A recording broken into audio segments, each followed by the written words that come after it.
এই গরুটি স্বপ্ন দেখছিল সে অনেক খাবার খাচ্ছে এবং সে খাবার খেতে খেতে অনেক বেশি মোটা হয়ে গিয়েছে।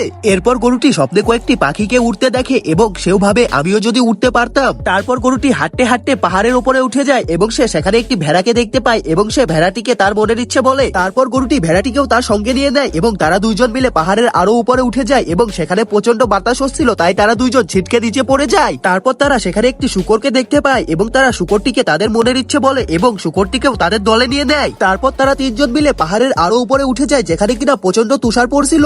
তারপর তারা তিনজন সেখানে একটি মুরগিকে দেখতে পায় এবং মুরগিটি প্রচন্ড শীতের কারণে কাঁপছিল। তারপর তারা তিনজন মিলে মুরগিটিকেও তাদের দলে নিয়ে নেয় এবং তারা পাহাড়ের আরো উপরে উঠে যায় যেখানে কিনা প্রচন্ড তুষারপাত এবং ঝড় হচ্ছিল। তারপর তারা চারজন প্রচন্ড শীতের কারণে কাঁপছিল এবং তারা আর এগোতে পারছিল না, তাই তারা সিদ্ধান্ত নিয়ে নেয় এখানে তারা একটি ঘর বানাবে।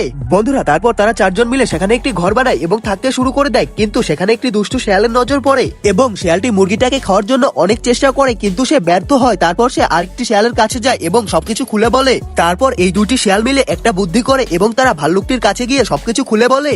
তারপর ভাল্লুকটি লোভে পড়ে কিছু না বুঝে তাদের ঘরে হামলা করে। তারপর গরু, শূকর এবং ভেড়া তিনজন লুকিয়ে থেকে ভাল্লুকটিকে ধরে প্রচন্ড পেটায়।